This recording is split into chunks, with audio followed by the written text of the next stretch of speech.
નમસ્તે, તમારા બધાનું મારા રસોડામાં એટલે કે મારી ચેનલ કિચન ઓફ હેરીનામાં સ્વાગત છે. આજે આપણે જૈન સ્માઇલી બનાવવાના છીએ. એમ કે તમને ખબર જ છે કે બહાર જે સ્માઇલી મળે છે એ કાચા કેળા નહીં પણ બટાકાના મળે છે. એટલે આપણે કાયમ છોકરાઓ માટે આ નાસ્તાની તો તકલીફ રહેવાની. અને એમાં પણ આજે આપણે આમાં થોડો ચીઝ ફ્લેવર આપીશું. તો ચલો આજના સ્માઇલી સ્નેક્સ બનાવવાનું શરૂ કરીએ.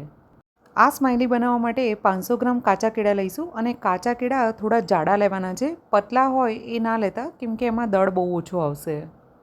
આ સ્માઇલી બનાવવા માટે આપણે કાચા કેળાને અલગ રીતે બાફવાના છીએ. એના માટે સૌથી પહેલાં આ રીતે છાલ કાઢી દઈશું. જો તમને મારી રેસિપીઓ ગમતી હોય તો ચેનલને સબસ્ક્રાઈબ કરી લો અને જોડે આપેલી ઘંટડી બી દબાવી દો, એટલે જ્યારે પણ હું નવી રેસિપી નાખું ને તો તમને નોટિફિકેશન એની તરત મળી જાય. આ રીતે છાલ કાઢી દીધા પછી એના મોટા મોટા ટુકડા કરી લઈશું. હવે આ રીતે એક મોટા વાસણમાં નીચે 3 થી 4 ગ્લાસ પાણી મૂકી ઉપર ચાળણી મૂકી દઈશું અને આ ચાળણીમાં બધા જ કાચા કેળા આ રીતે ગોઠવી દેવાના છે. કાચા કેળા વધારે પડતા બફાઈ ના જાય ને એના માટે આ સ્ટેપ બહુ જ જરૂરી છે, કેમ કે સ્માઇલીમાં આ રીતે જ કાચા કેળા તમારે સ્ટીમ કરવાના છે. જો તમે આ રીતે ના કરી શકો તો કૂકરમાં તમે કોઈ પણ જાળીવાળું વાસણ મૂકી નીચે પાણી મૂકી અને એની ઉપર સ્ટેન્ડ મૂકી દો અને એમાં પણ તમે કાચા કેળા સ્ટીમ કરી શકો છો. હવે આને ઢાંકી અને 10 થી 15 મિનિટ માટે સ્ટીમ થવા દઈશું. 15 મિનિટ પછી કાચા કેળાને ચેક કરીશું. જો આ રીતે કાંટા ચમચી અને કાંટા ચમચીની મદદથી કોઈ બી એક કાચું કેળું દબાઈને ચેક કરીશું. જો ઇઝીલી કાંટા ચમચી અંદર જતી રહે ને એનો મતલબ કે કાચા કેળા વ્યવસ્થિત બફાઈ ગયા છે. હવે આને થોડા ઠંડા કરી દઈશું. કાચા કેળાને બહુ વધારે ઠંડા નથી કરવાના, ખાલી 5 મિનિટ ઠંડા થઈ જાય ને થોડા હાથમાં પકડવા જેવા, પછી આવી રીતે જે ચીઝની છીણી હોય ને એનાથી એને છીણી દેવાના છે. હવે આમાં 2 ચીઝની ક્યુબ લઈશું અને ચીઝની ક્યુબને પણ કાચા કેળાની જેમ જ છીણી લેવાની છે. અહીંયા ચીઝ તમે તમારી રીતે વધારે કે ઓછી નાખી શકો છો. હવે એમાં સ્વાદ પ્રમાણે મીઠું, થોડા ચીલી ફ્લેક નાખીશું, થોડો ઓરેગેનો નાખીશું અને થોડો કલર માટે 1 પિંચ જેટલી હળદર નાખીશું. હળદર ઓપ્શનલ છે, જો તમે ના ઈચ્છો તો સ્કીપ કરી શકો છો. હવે આમાં પૌવાનો ચૂરો નાખવાનો છે. જે આપણે બટાકા પૌવા આવે છે ને બસ એને ક્રશ કરીને લીધો છે. પૌવાનો ચૂરો આમાં તમારે જેવી રીતે જરૂરત હોય ને એ હિસાબે જ નાખવાનો છે. અને આપણે આમાં આગળ જતાં કોર્નફ્લોર બી નાખીશું, એટલે પૌવાનો ચૂરો અને કોર્નફ્લોર જેવી રીતે તમારા કાચા કેળામાં જરૂરત હોય ને બાઇન્ડિંગ લાવવા માટે બસ એટલું જ નાખવાનું છે. જો વધારે પડતો નાખશો ને તો જ્યારે તળશો ને એના પછી જે સ્માઇલી હશે એમાં ટેસ્ટ આવશે થોડો લોટનો, એટલે જેટલી જરૂરત હોય એ હિસાબે જ નાખો. મારે અહીંયા જરૂરત પડી તો મેં 2 ચમચી ચોખાનો લોટ અને 2 ચમચી પૌવાનો ચૂરો લીધો હતો.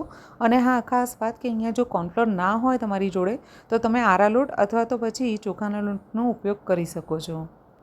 હવે આ સ્ટફિંગ એક વખત તૈયાર થઈ જાય ને પછી હાથને થોડો ચીકણો કરી દઈશું અને 1 ચમચી જેવું તેલ લઈ આ સ્ટફિંગને વ્યવસ્થિત મસળી અને એમાંથી 2 લુઆ તૈયાર કરી દઈશું. આ રીતે 2 મોટા લોયા તૈયાર થઈ જાય ને પછી એક પાટિયું લેવાનું છે, અથવા તો તમે રોટલીનું જે ઓરસિયો આવે છે એની ઉપર પણ વણી શકો છો. આ રીતે થોડું થોડું તેલ લઈ અને આને વણી લઈશું. આવી રીતે મોટો એક રોટલો વણી દો ને પછી કોઈ ગ્લાસ અથવા તો કોઈ વાડકી અથવા કોઈ ડબ્બીનું ઢાંકણું હોય ને એનાથી આવી રીતે રાઉન્ડ શેપ આપી દઈશું.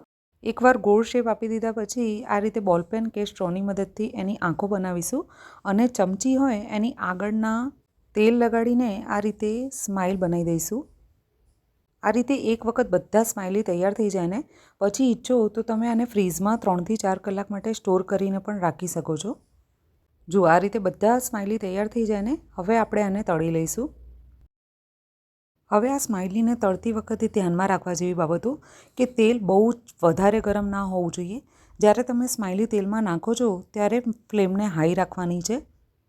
એક વખત બધા સ્માઇલી તેલમાં નાખી દીધા પછી એને ધીમા તાપે કમસે કમ 4 મિનિટ માટે તમારે આવી રીતે હલાવતા હલાવતા ફ્રાય કરવાના છે. 4 મિનિટ પછી પાછળ 1.5 થી 2 મિનિટ માટે ફ્લેમને એકદમ હાઈ કરી દેવાના છે. આનાથી થશે શું કે અંદરથી બી બધા સ્માઇલી એકદમ વ્યવસ્થિત તળાઈ જશે, કાચા નહીં રહે અને ઉપરથી એકદમ ક્રિસ્પી બનશે. તો લો 5 થી 6 મિનિટ તળી લીધા પછી આપણા એકદમ ક્રિસ્પી સ્માઇલી તૈયાર છે. આ ચીઝી અને ક્રિસ્પી સ્માઇલી એટલા ટેસ્ટી લાગે છે કે તમે બહારના મકેન્સવાળા જે પોટેટોવાળા સ્માઇલી આવે છે ને એ બી આની સામે ભૂલી જશો. અને બનાવતા પણ બિલકુલ વાર નથી થતી.